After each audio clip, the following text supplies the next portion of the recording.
भैया भैया डगरों ने मारैया बुढ़बो कने मारैया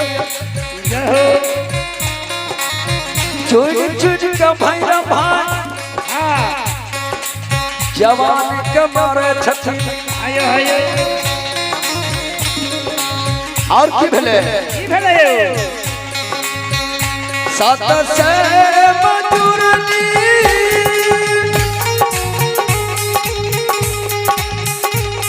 भैया भैया ये के मधुरा भैया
मजूरी कही हम बाबा 700 मजूरी में एक गो मजूर बाबा केकरा मार के बाबा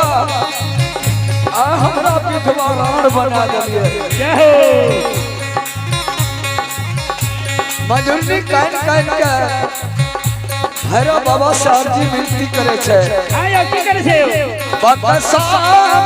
बकसा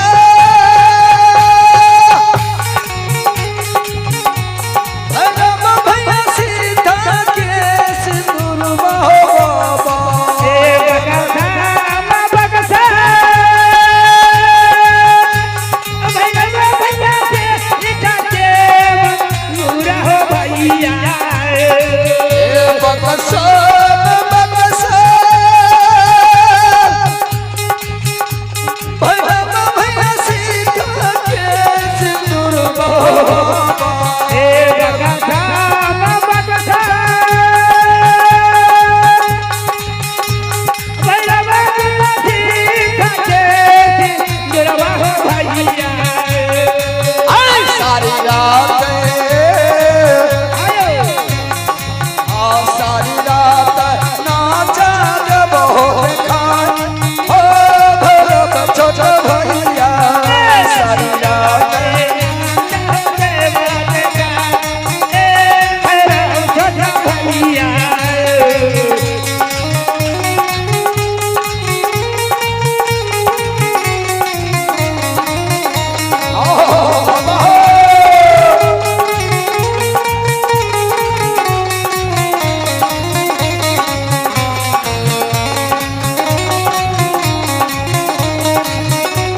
देखैबा हाँ बाबा हमर सीत के सिसुर बाबा बकैसा मंजूरी कान कान के भैरव बाबा से अर्जी करे छै आयो बकसा बकसा भैरव मैया सीता के सिसुर भैया ए बकसा बकसा भगवती सीता के सुनवा हो भैया बकसा बकसा भैरव भैया सीता के सिसुर भैया ए बकसा बकसा भगवती सीता के सुनवा हो भैया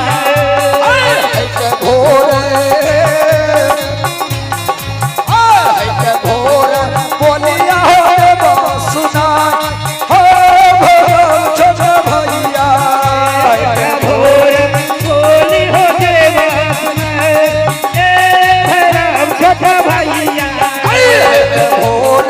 बोलिया हो सुना हो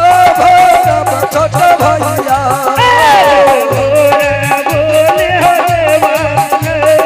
ए राम छोट भैया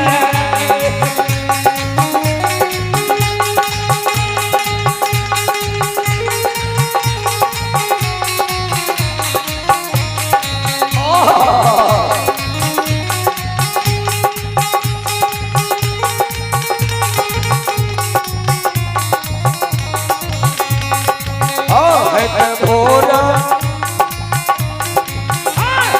भोर बोलिया हो सुना हो छोट भैया भोर बोली हो देवा सुना ए राम छोट दुलरा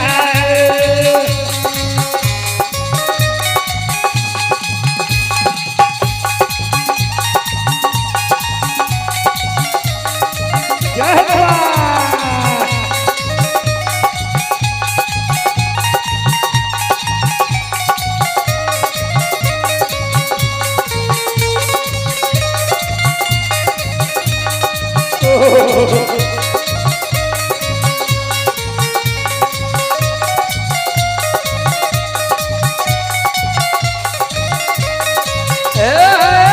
भैया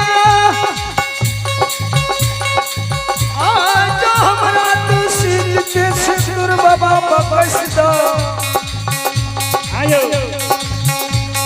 है तो भोर बिहार बाबा बोली सुना दबो जय हो दया कर बाबा आयो भैरव भैया हाँ भैरव भैया मजूरी के कहिए कहे छै ए बकसाल बकसा मजूरी के सीता के सिंदूर बाबा मजूरी एक बकसला बकसला मंजूरे गे सीता के सुनवा गे दुलरी बकसाल बकसाल मजूरी के सीता के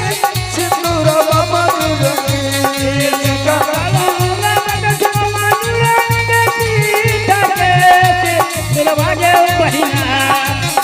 बक्सी के लियो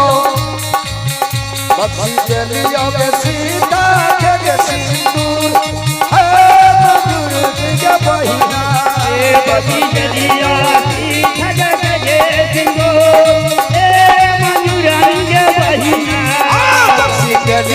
सीता